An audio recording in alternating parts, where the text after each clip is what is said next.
இங்கே காவேரி கிட்ட வந்து நடந்த விஷயத்தெல்லாம் ஒன்று ஒன்றா சொல்ல ஆரம்பிக்கிறார் விஜய். அப்போ காவேரி முதல்ல மீட் பண்ண விஷயத்த சொல்கிறாரு. அதை சொல்லியாவது காவேரிக்கு ஞாபகம் வருதா பார்க்கலான்னு சொல்லிட்டு அப்போவும் காவேரிக்கு ஞாபகம் வரல. அப்படியே வந்து கேட்டுகிட்டே இருக்காங்க. அடுத்து வந்து விஜயும் காவேரியும் வந்து எப்படிலாம் லவ் பண்ணாங்க, எப்படிலாம் அந்யூன்யமாக இருந்தாங்க அப்படின்ற விஷயத்த வந்து தன்னோட ஒய்ஃப் கூட இப்படிலாம் இருந்தேன், இப்படிலாம் வாழ்ந்தேன் அப்படின்ற விஷயத்த எல்லாத்தையுமே வந்து விஜய் வந்து சொல்லிகிட்டே இருக்காரு காவேரி கிட்ட. சரிங்க, முதல்ல நீங்கள் எப்படி உங்கள் காதலை சொன்னீங்க அப்படின்னு சொல்லிட்டு நம்ம காவேரி கேட்குறாங்க. உடனே வந்து காவேரியோட கையை பிடிக்கிறாரு. வண்டியை நிறுத்திட்டு காவேரி பயந்து போகிறாங்க. சார், நாங்கள் ஒய்ஃப் இல்லை சார். இப்போ நீங்கள் கதையில் ஒய்ஃப் தானேங்க அப்படின்றாங்க. அதை கேட்டுட்டு அப்படியே யோசிக்கிறாங்க. சொல்லுங்கள், நீங்கள் கதையில் ஒய்ஃப் தானே, அப்படி தானே வந்து நீங்கள் வந்து கற்பனை பண்ணிக்கிட்டீங்க. ஆமாம் சார், அதனால தான் உங்ககிட்ட நான் அப்படி சொல்கிறேன். நீங்கள் எதுவும் தப்பாக நினச்சிக்கிறல. சரி இல்லை அப்படின்றாங்க. அப்படின்னா கேளுங்க, நான் வந்து பிடிச்சது எல்லாமே என் ஒய்ஃப்க்கு வாங்கி கொடுத்தேன். இப்போது என் ஒய்ஃப் கிட்ட எப்படி சொன்னேன் தெரியுமா? I love you Kaveri, I love you so much, உன்னை மட்டும் தான் நான் விரும்புகிறேன் அப்படின்னு நான் சொல்லவே சொல்லலைங்க. வேறு அப்படி சொல்லாமையே நான் வந்து ரொம்ப விரும்புகிற மாதிரியும் அதே டைமில் எல்லாம் வந்து தேவையானது எல்லாம் வாங்கி கொடுத்தோன்னே அவள் வந்து மனசில் என்ன தான் விரும்புவான்னு நினச்சிட்டு இருந்தேன். வார்த்தையால் சொல்லாததால் என் ஒய்ஃப் என்னை தப்பாக புரிஞ்சுக்கிட்டா. அதுக்கப்புறம் கொஞ்சம் கொஞ்சமாக அவகிட்ட பேசி பழகி அதுக்கப்புறம் அவள் அம்மா வீட்டுக்கு வந்து போனோன்னே அவளை போய் எல்லா விஷயத்தையும் சொல்லி அவளுக்காக நிறைய சர்ப்ரைஸ் பண்ணணுன்னு ஆசைப்பட்டு கடைசியில் சர்ப்ரைஸும் நான் பண்ண முடியாமல் நடந்த விஷயத்தை எல்லாத்தையும் அவகிட்ட சொன்னேன். அப்போ தான் அவள் புரிஞ்சுக்கிட்டா. அதுக்கப்புறம் தான் நாங்கள் 2 பேரும் ஒன்று சேர்ந்தோம் அப்படின்னோடனே, சரியான ஆள் சார், நீங்கள் மனசில் இருக்கிறதுல அப்பப்போ சொல்லிடணும் சார், இல்லைன்னா ரொம்ப கஷ்டம் அப்படின்றாங்க. சிரிக்கிறாங்க நம்ம விஜய் காவேரியை பார்த்து.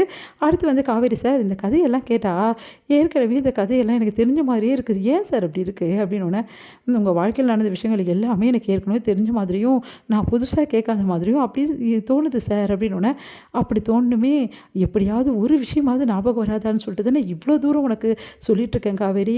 அப்போ கூட ஒரு சின்ன விஷயம் கூட உனக்கு ஞாபகம் வரமாட்டேங்குதுடி. நான் என்னடி பண்ணுறது? வாழ்க்கையில் நடந்த எல்லாத்தையுமே சொன்னால் கூட உனக்கு ஞாபகம் வராது போட்டிருக்கே.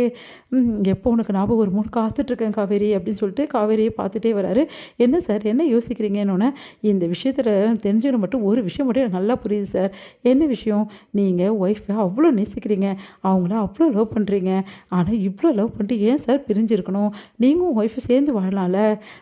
அதுக்கு ஒரு பிரச்சனை இருக்குங்க. அந்த பிரச்சனையை இன்னொரு நாள் நான் உங்களுக்கு சொல்கிறேன் அப்படின்னோடனே, சார் இவ்வளோ தூரம் சொல்லிட்டீங்க, இந்த பிரச்சனையும் சொல்லிடுங்களேன் சார் அப்படின்றாங்க. இப்போ எங்கெங்க சொல்கிறது? அதான் உங்கள் வீடு வந்துருச்சு, இப்போ எப்படி சொல்கிறது அப்படின்னோடனே, ஓ அப்படியா, வீடு வந்துருச்சா, சரிங்க சார் அப்படி சொல்லிட்டு இறங்குறாங்க.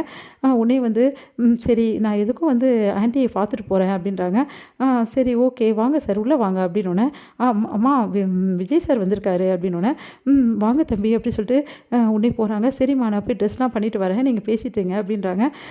எப்படி இருக்கீங்க மாப்பிள்ள, குழந்தை எப்படி இருக்கா, நல்லா இருக்கால, எந்த பிரச்சனையும் இல்லைல்ல அப்படின்னோடனே, அத்தை எந்த பிரச்சனையும் இல்லை அத்தை, குழந்தை நல்லா தான் இருக்கா, நீங்கள் கவலைப்படுறதுக்கு ஒன்றுமே இல்லை அத்தை, நீங்கள் கவலைப்படாதீங்க அப்படின்னோடனே, எனக்கு ரொம்ப கஷ்டமாக போச்சு மாப்பிள்ள, குழந்தை வந்து இந்த மாதிரி மாட்டிக்கிட்டா, அந்த பாவி இந்த மாதிரி பண்ணிடுவான், நான் நினச்சி கூட பார்க்கல, இந்த மாதிரி ஆயிடுச்சு அப்படி சொல்லிட்டு மனசு கஷ்டப்படுறாங்க. அத்தை நல்லபடி எல்லாம் சுமூகமாக முடிஞ்சிச்சுல்ல அத்தை அப்படின்றாங்க. சரிங்க அத்தை, இன்னொரு விஷயம், காவேரி கிட்டே என் ஒய்ஃப் உயிரோடு தான் இருக்கா, இன்னும் கொஞ்சம் நாளில் எப்படியாவது என் ஒய்ஃபை நான் கூட்டிகிட்டு வந்துடுவேன் அப்படி சொல்லி வச்சுருக்கேன். ஏன் மாப்பிள்ள அப்படி சொன்னீங்க? எப்படி அத்தை, காவேரி உயிரோடு இருக்கும்போது காவேரி இந்த மாதிரி உலகத்தை விட்டு போயிட்டேன், எப்படி அத்தை என்னால் சொல்ல முடியும்னு? என்ன மாப்பிள்ள இப்படி சொல்லி வச்சுருக்கீங்க? வேறு என்ன அத்தை பண்ணுறது? இப்படி சொல்லி வச்சா காவேரி எப்படி உங்களை விரும்புவா, அப்போ எப்படி நீங்கள் கூட சேருவா? கண்டிப்பாக காவேரிக்கு ஞாபகம் வரும், நீங்கள் கவலைப்படாதீங்க அத்தை. ஞாபகம் வந்தோடனே நானும் காவேரியும் சந்தோஷமாக வாழதை நீங்கள் பார்க்க தான் போகிறீங்க அப்படின்னு கவலையாயிடுறாங்க. நம்ம சார் தான் நடக்குமான்னு